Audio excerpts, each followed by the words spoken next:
Well, I think it's probably about time to start. Are you on? I'm assuming you can all hear me.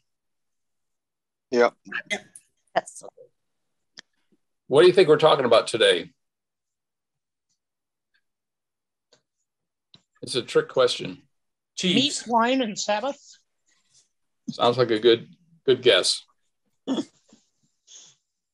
You know, I wanted to get a sense of what it means to be Jewish, and I wanted some background, some context for this lesson. So I did some research, and basically, the author also talks about many of these points. He says it's born into a community, and you knew what the set behaviors or expected behaviors were as far as dietary standards and Sabbath observance and worshiping one God. And so that was all kind of a common thing for anyone who is Jewish. And of course, there was the acceptance of the Torah, the Ten Commandments, dietary rules, and the morality code. And all that meant that being Jewish was so integral to your person and your community. Well, as Gentiles became introduced into Christianity, some things started to change. So let me go and talk about the context of the first century Judaism. I was curious about the number of Jews in the Roman Empire. And during the first century AD or Common Era CE, it was estimated that there were about 7 million Jews, which comprised about 10% of the total population. Clearly, over a third of those were in Palestine. The rest were scattered throughout the empire. So they were not an insignificant group, but they were still a very minority group. They lived in harmony with the empire, and we studied this when we talked about the history of Christianity, that the Roman Empire was really very religiously tolerant. They accepted multiple pagan gods, as the Jews would say, and they accepted Judaism, except for a few brief times when there was some conflict. The Jews were banished from Rome, not from the Roman Empire, but from Rome in 139 BCE, before the Common Era, and again in 19 CE, and during the reign of Claudius. But in each time, that was soon repealed, and the reasons for those banishments all varied. But often they were a scapegoat, or they were perceived as having too much power, even as a minority group. In the Roman Empire, secret societies were prohibited, and so synagogues were classified as colleges to circumvent those laws. So, bottom line, I was trying to get a general picture of what Judaism looked like in that first century. There was, of course, the end of the tolerance for Judaism after the revolt of 66 CE, and which led 3 years later to the destruction of the temple. So this is the backdrop. This is what's going on behind the scenes or alongside of the life of Jesus and Peter and Paul. And so I wanted to I always like to know how old these folks were. And the problem is nobody really knows for sure. If you take a look at the birth of Jesus, it's anywhere from 6 to 4 BCE. Peter is generally thought to be born about 1 CE. And then Paul, 4 or 5 CE. So they're fairly close in age. And if you consider that Jesus is crucified at the age of 30. That's the generally accepted time period. That means that they're all fairly young men. They're pushing 30 or a little bit over 30. So again, I was trying to see if there was a clear-cut impression of whether Paul or Peter was an older person, which might lead them to be a little bit more conservative, and one was younger and a little bit more liberal or progressive. And of course, because the dates are so iffy, that's kind of hard to determine. They seem to be in pretty much the same age group. I threw up here just a little note about the birth of Jesus. Some astronomers have gone through and figured out, based on the placement of the stars, that he was probably born June 17 rather than December 25.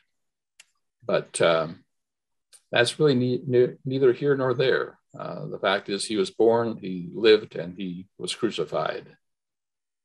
Any comments so far? The 25th was decided on because that was the Roman Saturnalia, so they could celebrate without being too noticed. Right. It kind of blended in with an existing Roman holiday. Right. Other comments?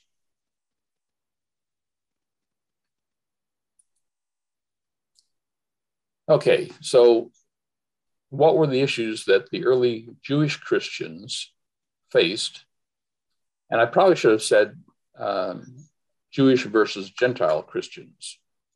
And there are three main ones. There are more that could crop up later in the book, but the three we're going to discuss are dealing with meat, what's acceptable meat to eat, when and if the Sabbath is observed, and wine. So the question is, why was there a dispute? Why was there a dispute between the Gentile and the Jewish Christians? Well, in Acts 15, Luke talks, the assumption is that Luke wrote Acts, and that's not universally assumed either. But there's a time there where there's some folks from Jerusalem come down to Antioch and start basically telling the folks, you're sinners because you're not following the dietary rules. You're not living the life that you're supposed to as a Jew. And so Paul and I think it's Barnabas go up to Jerusalem, and they have a conference with Peter and James and the other apostles in Jerusalem. And after much discussion, I think it probably went something like this: we're trying to bring in Gentiles into believing in Jesus, into this Christianity, this Jewish Christianity. And many of these beliefs of Judaism are stumbling blocks. And so after much discussion, Peter and the apostles send off an epistle, and it comes from the 15th chapter of Acts, to the Gentile believers in Antioch, Syria, and I'm trying to remember how to pronounce it. Cilicia. Yeah, Cilicia, thank you. It's not the way I would anticipate pronouncing it. Greetings. We have heard that some went out from us without our authorization and disturbed you, troubling your minds by what they said. So we all agreed to choose some men and send them to you with our dear friends Barnabas and Paul, men who have risked their lives for the name of our Lord Jesus Christ. Therefore, we are sending Judas and Silas to confirm by word of mouth what we are writing. It has seemed good to the Holy Spirit and to us not to burden you with anything beyond the following requirements. You are to abstain from food sacrificed to idols, from blood, from the meat of strangled animals, and from sexual immorality. You'll do well to avoid these things. Farewell. Okay, so I've underlined that portion that really addressed the issues of meat, of food, sexual immorality. Comments so far?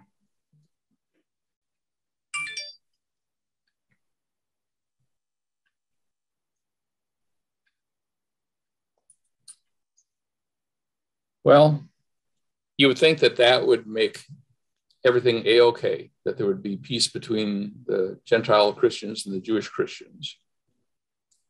But it didn't last for long. So we need to go back and look at what the problem with meat is. And the problem from Leviticus and all of these kosher, that we now refer to kosher requirements, come primarily from Leviticus and Deuteronomy. So in Leviticus, the author writes, "Therefore, I said to the children of Israel, no one among you shall eat blood, nor shall any stranger who dwells among you eat blood." Why? Anybody care to venture why? Does it have something to do with the sacrifice issue? Okay, that's one thought. Give me another one. In those times, the Jews believed that the life force was carried in the blood and that it should be returned to God rather than consumed. Exactly. Whatever man of the children of Israel or of the strangers who dwell among you, who hunts and catches any animal or bird that may be eaten, he shall pour out its blood and cover it with dust, for it is the life of all flesh. Its blood sustains its life. Therefore, I said to the children of Israel, you shall not eat the blood of any flesh, for the life of all flesh is its blood. Whoever eats it shall be cut off. So do we believe that today? Not particularly. Where is the life force? Or do we even know today?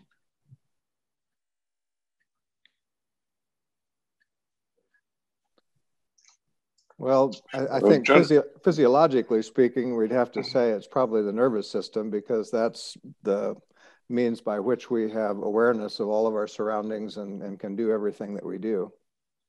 I mean, everything else is important too, but it's all integrated in the brain. How about the spark of life? Where's that? Is it in the blood?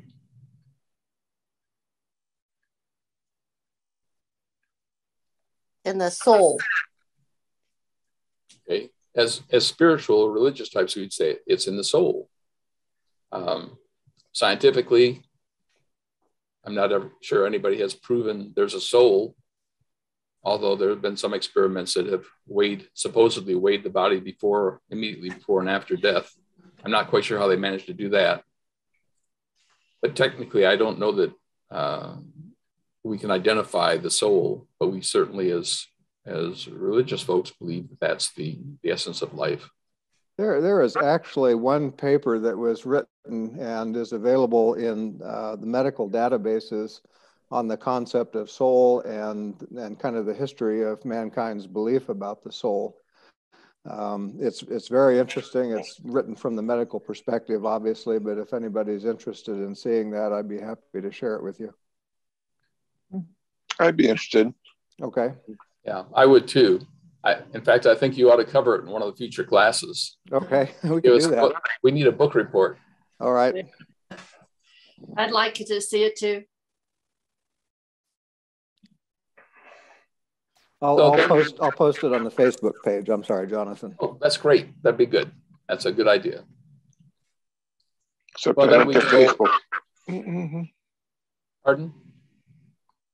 I said I don't get Facebook, so. Oh, we'll get it to you. Thank you. Regarding the sources of meat, basically the Lord says to Moses and Aaron, say to the Israelites, of all the animals that live on the earth, on the land, these are the ones you may eat. You may eat any animal that has a divided hoof and that chews the cud. Now, first note, all the scriptures I'm using are from the New International Version. I mean, there are many other versions, but I picked that one simply because it's pretty straightforward and plain to understand. So then the question becomes, what does chewing the cud mean? Ruminants. Say that again, Dorothy. Ruminants. What does ruminants mean? To chew. Like cattle, they sit around and chew their cud, and they have 4 different compartments to the stomach, and so they regurgitate their what they eat quickly, and then chew it again, and it goes into another portion until it's finally digested. Oh, humans don't chew their cud, right? We don't ruminate. We can't ruminate. We ruminate, but not like cattle do, because we don't have these extra compartments to the stomach. Some people say a cow has 4 stomachs. They really don't. They're just different compartments to the stomach. How about a pig? Does a pig chew its cud? No. So of all the creatures living in this water of the seas and the streams, you may eat any that have fins and scales. But all creatures in the seas or streams that do not have fins and scales, whether among all the swarming things or among all the other living creatures in the water, you are to regard as unclean. So what's something that has scales but not fins? Snakes. Yeah, snakes. So in Leviticus, they're trying to define what's acceptable and what's not. And I'm hoping that as you go through, that you start getting an appreciation of the complexity of what kosher foods that are identified as kosher are, to arrive at that. Next, they talk about birds of the air. These are the birds you are to regard as unclean and not eat because they are unclean. The eagle, the vulture, the black vulture, the red kite, any kind of black kite, any kind of raven, the horned owl, the screech owl, the gull, etc., etc., etc., etc. Why those birds? Why would they have been selected? Birds of prey. Birds of prey. Okay. And what do birds of prey do? Eat other animals. Yeah. Yeah, they eat other animals. Many of them are also scavengers, are they not? Mm-hmm. Okay. So they're taking something that's already dead and eating that, or they're going and killing. And I don't think they're following Jewish laws for killing. And they're not leaving the blood either. Right. They're not leaving the blood behind. So then we go to insects. All flying insects that walk on all fours are to be regarded as unclean by you. They are, however, some flying insects that walk on all fours that you may eat. Those that have jointed legs for hopping on the ground. Of these, you may eat any kind of locust, katydid, cricket, or grasshopper, but all other flying insects that have 4 legs you are to regard as unclean. Why that? Why would that be a requirement? Most insects have 6 legs. But why would they prohibit those specific, or why would they allow those specific insects? I imagine they're predatory. Okay, other grasshoppers are vegetarians, right? For example. Mm-hmm. I also wonder if there is something related to desert dwellings routinely eating some of these creatures, some of these insects.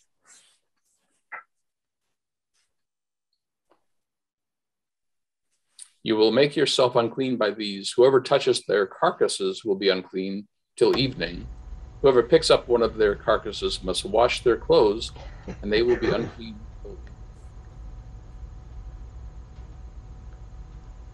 pretty much everything has to be killed specifically for its food value, as opposed to simply dying. Is this reference to carcasses? What's that reference to? It immediately follows the discussion of insects. Okay. So is it insect carcasses we're saying then? Well, I suspect it really applies broader than that, but at least as far as the verses go, it immediately follows the discussion of insects. Okay. So let's talk about unclean animals, and this kind of expands a little bit more. Of the animals that move along the ground, these are unclean for you: the weasel, the rat, any kind of great lizard, the gecko, the monitor lizard, the wall lizard, the skink, and the chameleon. Of all those that move along the ground, these are unclean for you. Whoever touches them when they are dead will be unclean till evening. When one of them dies and falls on something, that article, whatever its use, will be unclean, whether it is made of wood, cloth, hide, or sackcloth. Put it in water, it will be unclean till evening, and then it will be clean. If one of them falls into a clay pot, everything in it will be unclean, and you must break the pot. Any food you are allowed to eat that has come into contact with water from any such pot is unclean, and any liquid that is drunk from such a pot is unclean. Why? Why would you? That's a lot of detail. Why no eating weasels and rats and great lizards? And why, if they die, is that item or object or container unclean?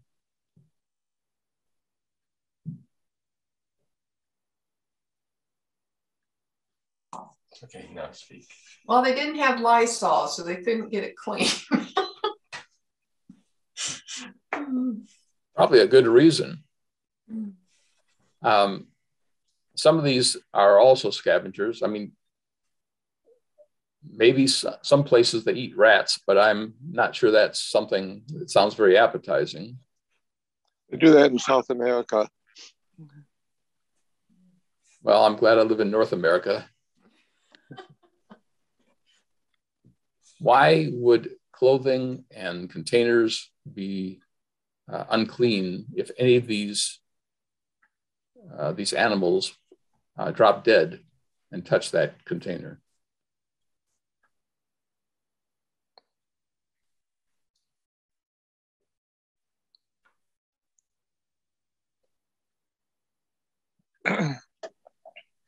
Well, these days we say because of the germs, but they didn't know about them at that time. So, well, I think that wouldn't the simple explanation simply be that if something dies and you didn't kill it, how do you know why it died? Even if you don't know about germs, would you? But why do you limit to those few then? Anything that dies. Yeah. Well, and that's true, that anything that dies is non-kosher. And why are a weasel and a rat lumped in with these others that are reptiles? Good question. Well, again, these animals are predatory, and they didn't know anything about parasites then, but parasites have the most fascinating life cycles, and somebody that was involved in writing these scriptures must have had really good powers of observation, saying, hey, you eat this and you get sick. Animals that eat these other things get sick. Didn't know why, but they probably could have harbored some kind of parasite in addition to bacteria. And of course, the classic example is trichinosis. Yeah. I mean, that's probably a very good observation, that they would have observed which foods, which animals had caused illness and death. We're always going to be looking through this and looking for a health reason for it. And there, as we discuss later, there may or may not have been a health reason, but at least it could be based on the observation of whoever is writing these rules, these laws. Well, I'm curious why, all these lizards and stuff, but snakes aren't in there. They're predatory.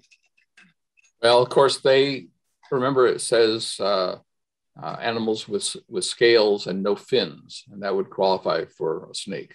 That would eliminate the snake. For a different reason. Yeah, okay. Yeah.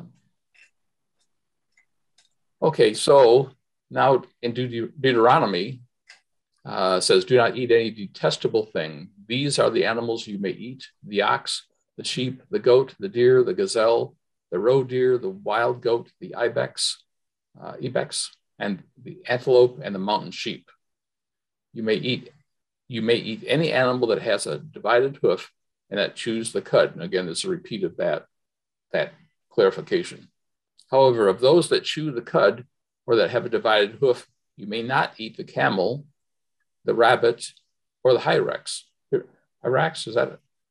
Hope that's close. Although they chew the cud, they do not have a divided hoof. They are ceremonially unclean for you. The pig is also unclean. Although it has a divided hoof, it does not chew the cud. You are not to eat their meat or touch their carcasses.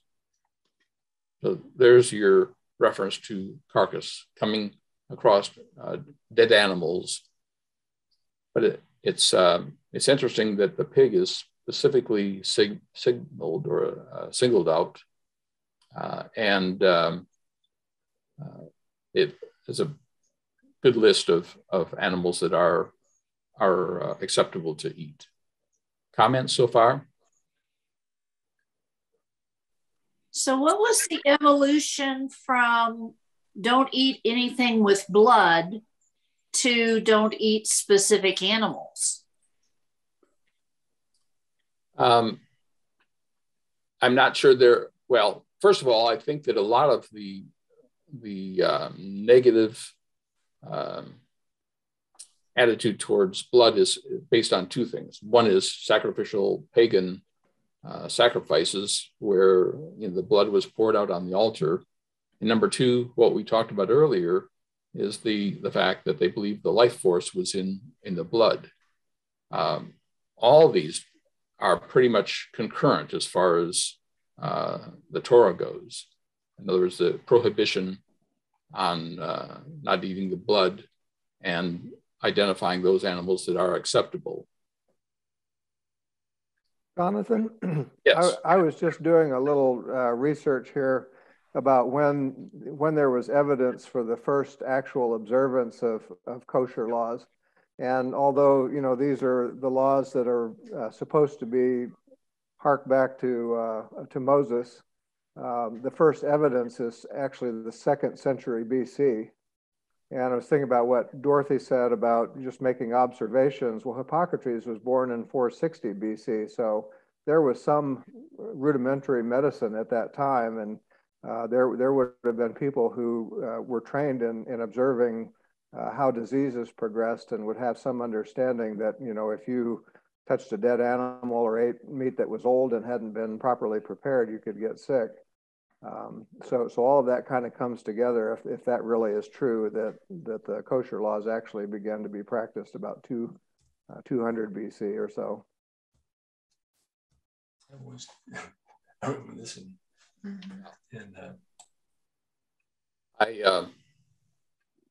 it makes sense, of course, clearly by the 1st century, when we're dealing with Paul and Peter, they would have been clearly established by that point in time. This addresses, I think, what Dennis was asking earlier. Do not eat anything you find already dead. You may give it to the foreigner residing in any of your towns, and they may eat it, or you may sell it to any other foreigner. But you are a people holy to the Lord your God. Do not cook a young goat in its mother's milk. And that's kind of a tack on at the very end of that verse. Reactions? Don't eat roadkill. Hey, one more time. I said don't eat cheeseburgers. Oh, yeah. Yeah, actually, that's true. Cheeseburgers would be non-kosher and not acceptable. And you don't eat roadkill, you sell it to the foreigner. That's a little strange, isn't it? That you can sell it to the foreigner, but not consume it yourself.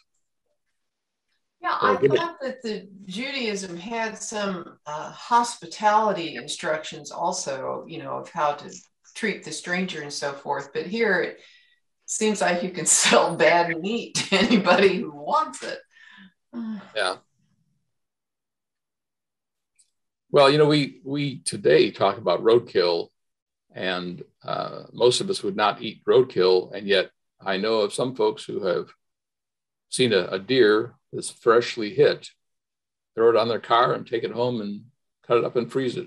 So our vision of roadkill may be a little bit different than depending on how old it's been there, how long it's been there.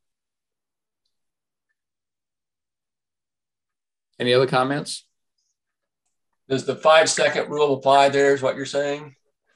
I think it may be closer to 5 minutes or even 15, but I think it may apply. I'm not advocating it, and I'm not a follower of that philosophy. I leave roadkill for the predators and the vultures and others. That last sentence is kind of significant. Why?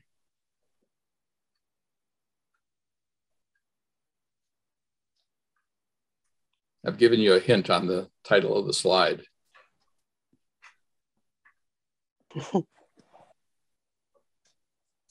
Don't mix meat. Yep, exactly. That's the basis of that concept. You don't mix meat and milk products. And we're going to talk about that even more as we go along. So I'm taking this the long way around. I want you to understand what kosher means before we start talking about the dispute between Peter and Paul. So the Hebrew word kosher literally means fit. So it's fit for consumption. And of course, there are laws of kosher that define those foods, and we've been reading through the scriptures that are the basis for those. Kashrut means keeping kosher, and it simply means keeping the dietary laws of Judaism. Details and the practical application of kashrut were set in oral law and later elaborated on by later rabbinical literature. So it was an evolving process. It was oral at first and then eventually written down. And that ties in with Paul's comment about the first practice of kosher.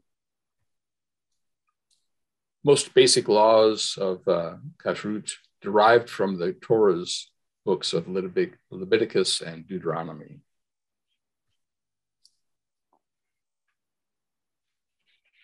Shajika refers to a special painless way in which kosher animals or mammals and birds must be killed. So not only can you not take roadkill, you must kill the animal you're going to use for food in a painless way, and that's all specified. I should have looked even further into all the details, but frankly, I didn't want to know all the bloody details. So. Some of the other terms we talk about: meat. Kosher meat is only from animals with split hooves and who chew their cud, and we've already talked about that. So when they talk about meat, acceptable kosher meat, it must be from one of those animals that qualify. This dairy is basically any product such as milk, cheese, yogurt, etc., from a kosher animal. So cows, milk, cheese, butter, and yogurt are fully kosher. Any dairy products that come from goats or sheep are also kosher. Now keep in mind, this is a mixture of what we saw in Deuteronomy and Leviticus, as well as modern kosher practice. Treif is anything that is not kosher. So a mixture of milk and meat is called treif, and is the flesh, as is the flesh of non-kosher species. So in other words, something that cannot be eaten. Questions so far? Oh, I missed parva.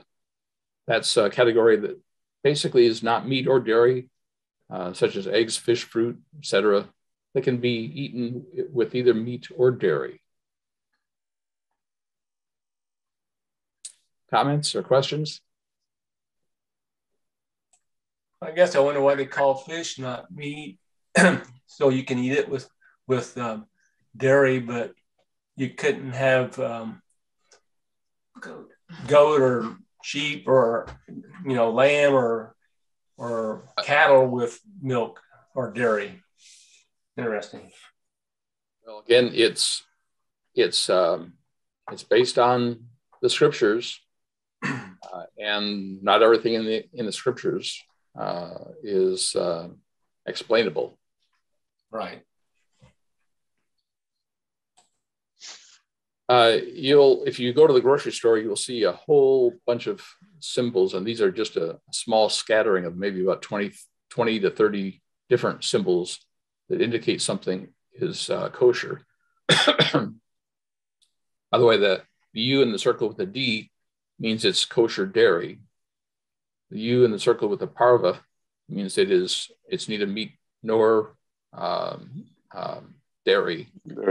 So it can be eaten with anything, but it's still kosher.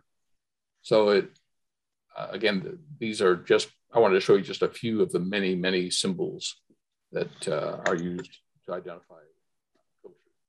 So we've kind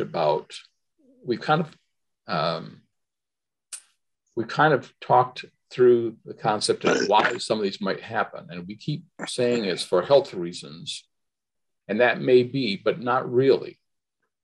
Why do you think is the real reason that the Jews follow kashrut or eat only kosher foods?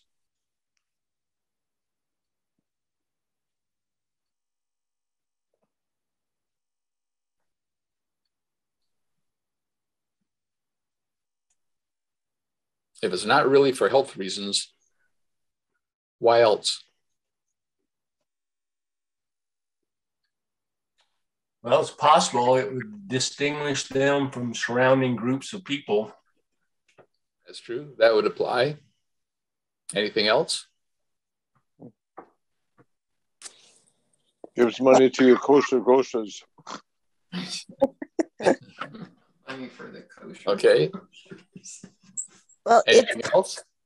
It's kind of circular reasoning, but they always have to follow the law. So it's like they create more laws to follow, and then they have to follow the laws. You're getting close, because it's viewed as a spiritual practice. I mean, it doesn't matter that today we can cook pork and make it healthy and deal with any parasites that might be included. It's simply a spiritual practice and obedience to God. The Torah says these are the things you can eat. These are the things you cannot eat. Therefore, a good Jew follows that. Make sense?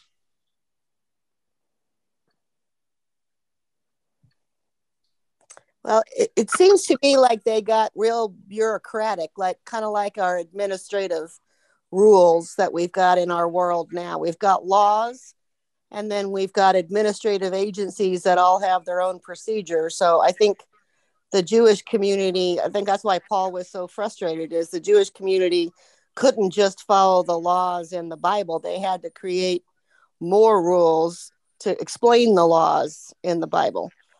I think, quite frankly, we politicians and lawyers do that all the time now. Okay. So it's not just a first century CE issue. It's a current one.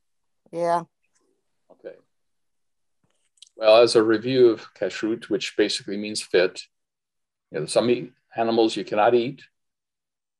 Kosher animals are listed and must be killed in accordance with the Jewish law. All blood must be drained from the meat or boiled out of it before eaten. And they often would use salt to draw it out. Meat, the flesh of birds and mammals cannot be eaten with dairy. Fish, eggs, fruits, vegetables, and grains can be eaten with either meat or dairy. And here's what's really interesting for an observant Jew today, is that the utensils used with meat may not be used with dairy, and vice versa. Utensils that come into contact with non-kosher foods may not be used with kosher foods. And that means that many observant households have separate utensils, one for meat, one for dairy. They have separate plates or plateware, silverware, etc. One for dairy, one for meat, same for pans. And in some cases, they literally have separate sinks and separate dishwashers. Comments so far?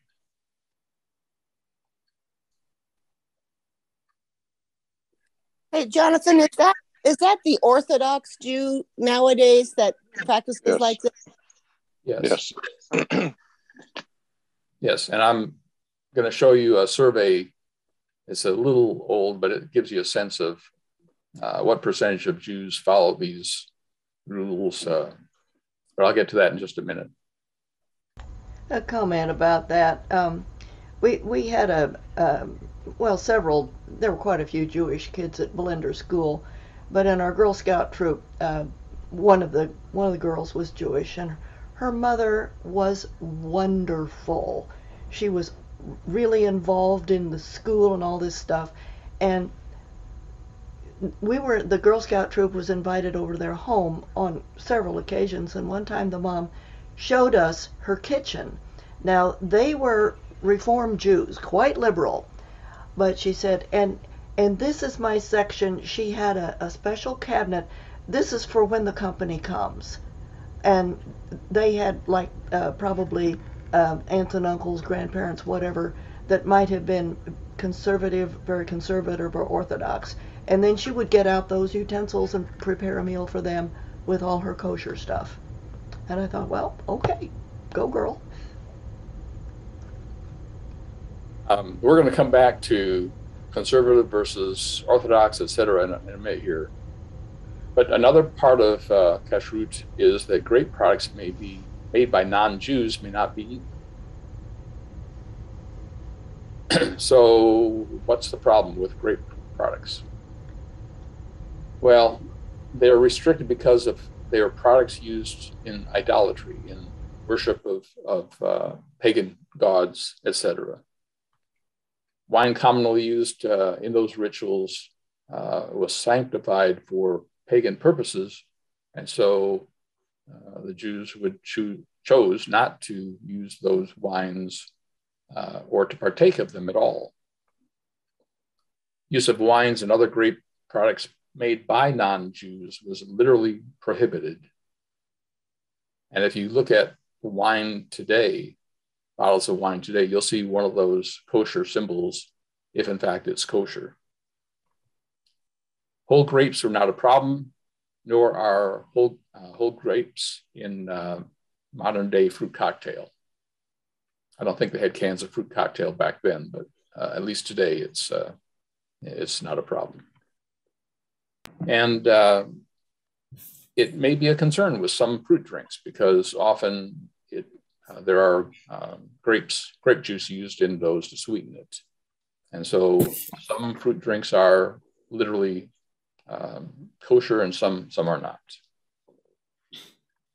I have a question, Jonathan. Yes.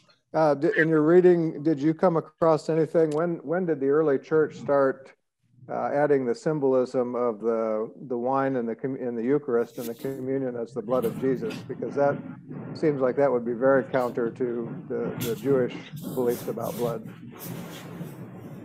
I don't know when that began, but it was clear that the Eucharist in the early church included a meal. And so that would have been part of the conflict is because if you, as a Gentile, served meat that wasn't kosher or didn't follow the laws of Deuteronomy and Leviticus, then in fact you would have a problem. So that led to much of the issues and the problems they had. This is a 2013 Pew Research Center report. Excuse me. And at that time, now this is obviously this is just shy of a decade ago. 22% of the Jewish homes kept kosher in their homes. 98% of the Orthodox, 83% of the modern, 31% of the conservative Jews, 7% of the Reform, and of those Jews who are unaffiliated, who claimed Jewish heritage or they were participants in Judaism, 10% were unaffiliated and they followed kosher law. So you can see, if you go from Orthodox down to Reform, the percentage of families, households following kosher greatly diminished. And I think if you think about the requirements of kosher foods, you'll see that it's difficult. It's a very difficult thing to do. So we're running short of time, so I'm going to move right along here. The Sabbath, the problem with the Sabbath observance, which is the second issue that came up between the Gentile Christians and the Jewish Christians, is it was a sign of their Jewishness that they observed the Sabbath. Sabbath, again, being what we would call Saturday, not Sunday. Jews typically worked for Jews in the first century, so they could easily observe the Sabbath. It was expected and assumed their employer and the employee both would observe the Sabbath. And the problem is the newly converted Jewish Christian, which really we call the Gentile Christian. The pagan employer, or if they worked for the imperial civil service, would probably say, if they said I can't work on the Sabbath on Saturday, they'd probably say, well, don't bother coming in on Sunday or Monday or Tuesday or from this point on.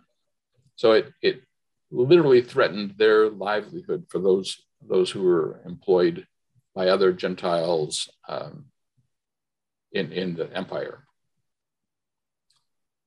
Well, according to Goulder, he makes a statement, and I've added a D to these to make it past tense. The Gentiles despised the Jewish Christians for being legalistic, pettifogging, etc., while the Gentiles passed judgment on the Gentiles as lawbreakers and sinners. So you see, we've come from the point where we had that council in Jerusalem that basically said, it's okay, Gentiles, you can do your own thing as new converts, to the point where now the two groups, according to Goulder, literally despised each other, argued with each other, passed judgment on each other. Comments? Don't you mean the Jews passed judgment on the Gentiles rather than the Gentiles passed? This is his quote. So I think he's talking about the Gentile Christians despising the Jewish Christians. So these are all... No, he says the Jewish Christians passed judgment on the Gentiles as lawbreakers and sinners. That's on page 27. Oh, did I mess up my quote? Yes. Yes. Yes. Sorry. Because the first part is the Gentiles complaining about the Jewish Christians, and the second part is the Jewish Christians complaining about the Gentiles. Yes, that makes sense. Sorry about that. Everyone is cranky. Please read that middle Gentiles as being Jewish Christians. Mm-hmm. Sorry for the confusion. So if we had lots of time, I'd ask you, have we had any similar situations in our church's history? probably. Yeah. Well, Stephen Shields had to write a book about the diverging paths of the Restoration, and there are hundreds of branches of Mormonism. So, yes, there have been some disputes. Well, and even more recently, what about the whole formation of the Restorationist branches versus the Community of Christ? A lot of issues separated them. Women in the priesthood, the attitude towards LGBTQ folks, etc. Well, we have had disruptions on or disputes on whether you can drink coffee or not, or whether, following the word of wisdom. When I grew up, we were not supposed to dance, and so we didn't dance. We weren't supposed to drink coffee, so we didn't. We didn't drink alcohol, so we didn't. And our church has progressed away from those restrictions. If you watch TV in Utah, you see advertisements for attorneys wanting to represent people that have been victims of polygamy. Last week. Yep.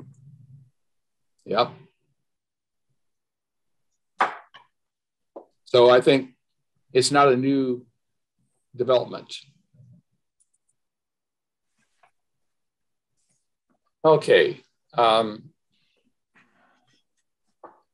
Paul really talks about this law of liberty, and it's outlined in his letter to the Romans. And the thing I want to emphasize in here is that he makes the statement, let each be fully convinced in his own mind, which basically means when it comes to observance of Sabbath, when it comes to the dietary laws, each needs to be convinced in his own mind and are free to do as they choose. And he goes on in length in this scripture, basically saying that those who choose to eat and choose not to eat, and here he's talking about kosher foods. You may be going to dinner theater at lunch today. Okay. So anyhow, it's... Hey, Jonathan. Huh? Paul also says something about if people shouldn't do things that make them a stumbling block for other people.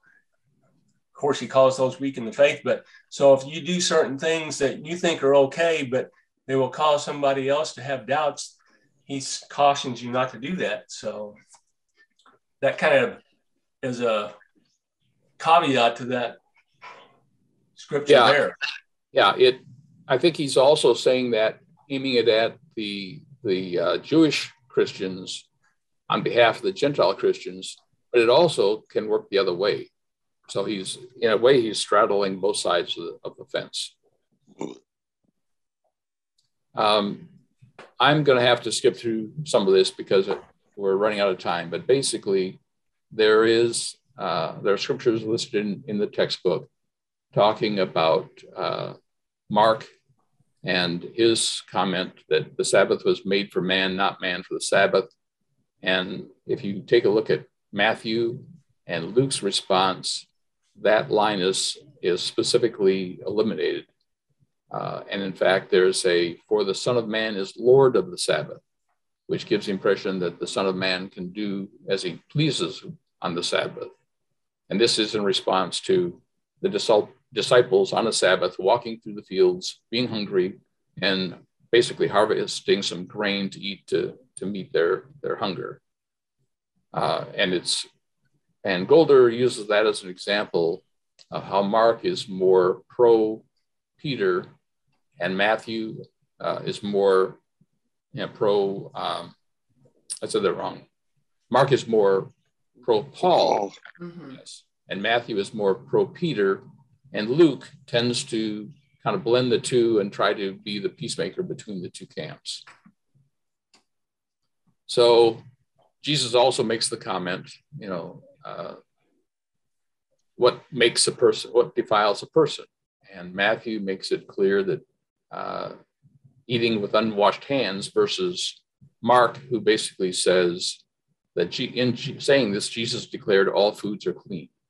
So Mark is basically saying the kosher laws, the food laws have been done away with by Christ. Matthew doesn't take it that far. He compares it to simply eating with unwashed hands. So we've got about 3 or 4 more minutes. Any comments or questions?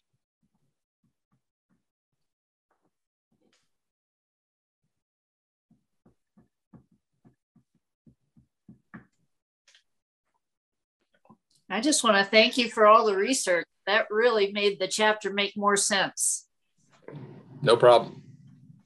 I do have, if nobody's got a comment, I do have a question. Do you think that Goulder in this chapter makes a good argument or a good case for there being 2 missions and that they are opposed to each other?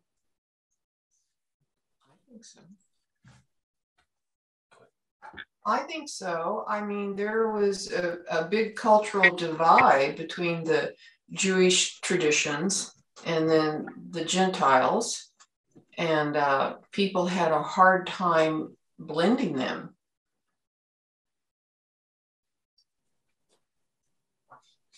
I mean, Goulder said in his book, I think this is when he's talking about Romans, it's not surprising that he put together 16 chapters of complex argument in hopes of keeping the church together, you know. Yeah. Yeah.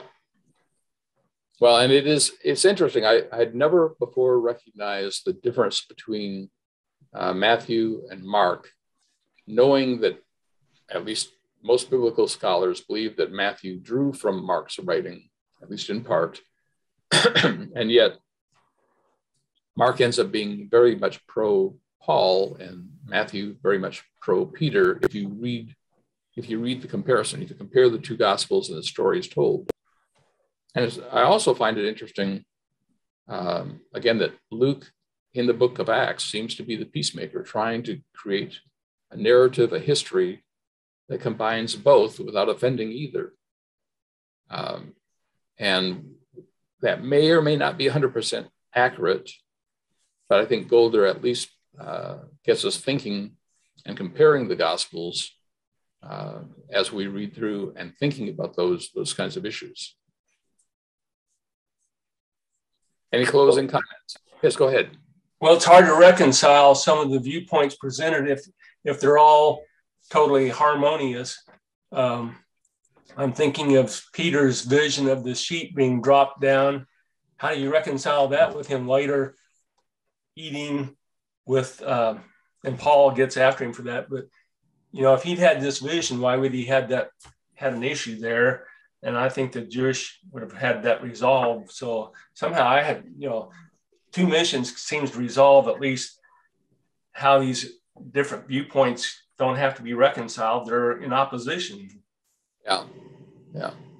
Well, and I think we've talked about it many, many times that the Gospels are really a personal perspective. I mean, and that they're written for different audiences. And so to me, it's even more enlightening to be able to see how one favors one mission and one favors the other mission. So, and with that, we're at 1/4 and I think I had better stop the sharing and turn the hosting over to Kenitha.